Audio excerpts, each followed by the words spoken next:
Another dramatic twist in this continued series of investigations into former President Donald Trump, though maybe not what you might think. This reportedly regarding potentially classified documents that the former president held on to.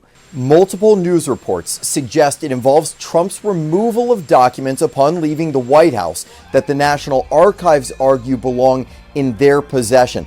Now, after retrieving 15 boxes from Mar-a-Lago earlier this year, some of which did contain classified information, the archives asked the Justice Department to further investigate what else the former president might have. Trump at the time said he cooperated fully and that those were just documents he intended to have for his presidential library. In a fiery statement Monday night, Trump called this a raid. Those are his words. He said his Palm Beach home, known as Mar-a-Lago, was under siege by the FBI.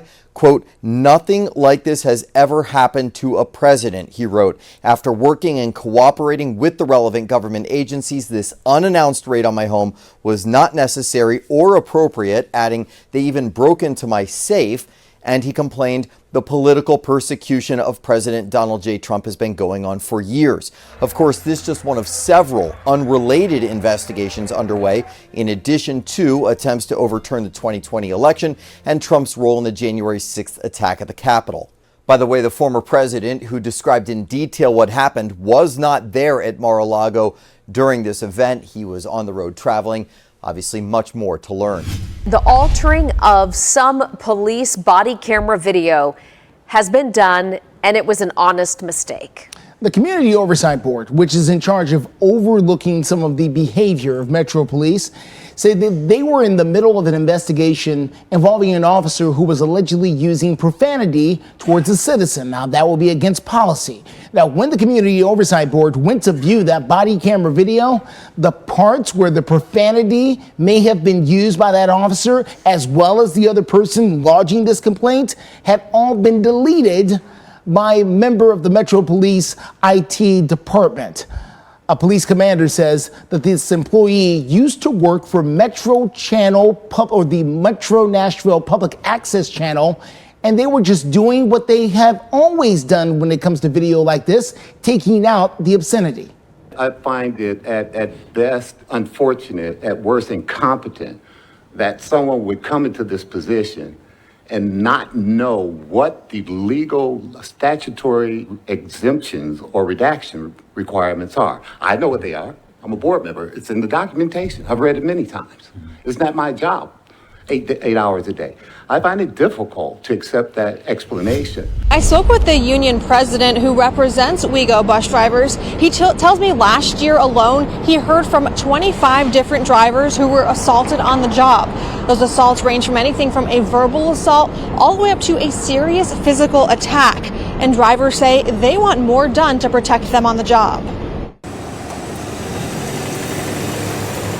If driving a 30,000-pound bus through Nashville traffic doesn't sound daunting enough, WeGo bus drivers say they're experiencing a rise in assaults at work. It's quite alarming because you don't see it coming. You don't know that it's going to actually happen. Patrick Green is the president of Nashville's bus driver union. He says drivers are yelled at, spit on, and physically assaulted on a regular basis. Just last week, he spoke with a driver who was choked on the job. It's quite scary. Our bus operators don't feel safe. The union is calling on transit leaders to make changes to protect these drivers.